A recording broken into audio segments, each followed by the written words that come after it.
అందరికీ నమస్తే అండి. ఇటీవల జరిగిన 2024 సార్వత్రిక ఎన్నికలకు సంబంధించి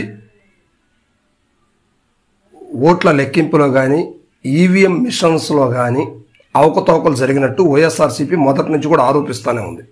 అయితే దానికి సంబంధించినటువంటి పూర్తి ఎవిడెన్స్ వైఎస్ఆర్సీపీ దగ్గర ఏమీ లేదు.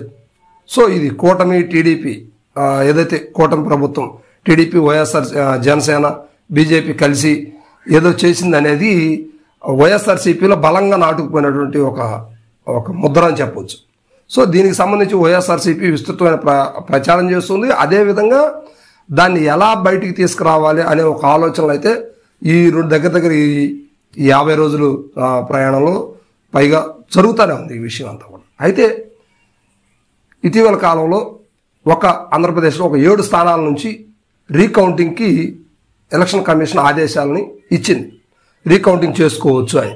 సో అందులో భాగంగా ఉమ్మడి ప్రకాశం జిల్లా హెడ్ క్వార్టర్ అయినటువంటి ఒంగోలు స్థానంలో అవకతవకలు జరిగిందంటూ దానికి సంబంధించి ఆ ఈసీకి ఎంతైతే 5,40,000 దాకా ఆ అమౌంట్ అయితే కట్టాల్సి ఉందో ఆ రీకౌంటింగ్ సంబంధించి దానికి సంబంధించినటువంటి ఆ విషయాలన్నీ కూడా ప్రక్రియ అంతా కూడా పూర్తయిందని చెప్పుకోవచ్చు. అయితే ఒంగోలులో ఈ నెల 19 నుంచి 24 వరకు ఒంగోలులో ఉన్నటువంటి 12 వార్డులకి అంటే 12 కార్పొరేషన్స్కి సంబంధించి ఆ రీకౌంటింగ్ అనేది జరుగుద్దని చెప్పేసి ఇటీవల ప్రకాశం జిల్లా కలెక్టర్ కూడా ఆమె నిన్న కూడా ఈ విషయం గురించి చెప్పడం జరిగింది.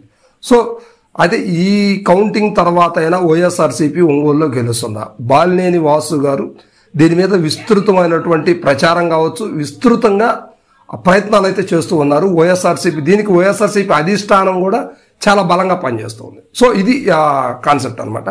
అయితే రేపు 19 నుంచి 24 వరకు జరగబోయేటువంటి ఆ రీకౌంటింగ్ ఏదైతే ఉందో దాన్ని బేస్ చేసుకుని వైఎస్ఆర్సీపీ ఆశావాహాలు అయితే చాలా ఆశలు వ్యక్తం చేస్తున్నారు. ఖచ్చితంగా వైఎస్ఆర్సీపీ విజయం సాధిస్తుందని.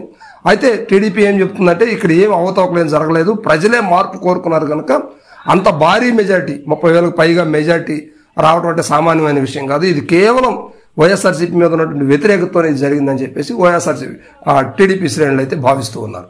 సో ఏది ఏమైనప్పటికీ 24 తర్వాత రీకౌంటింగ్ అన్ని కూడా కంప్లీట్ చేసుకున్నాక ఖచ్చితంగా అవకాశం ఉంటుందని చెప్పేసి జిల్లా వైఎస్ఆర్సీపీ నాయకులంతా కూడా ఆశావాహాలు వ్యక్తం చేస్తూ ఉన్నారు.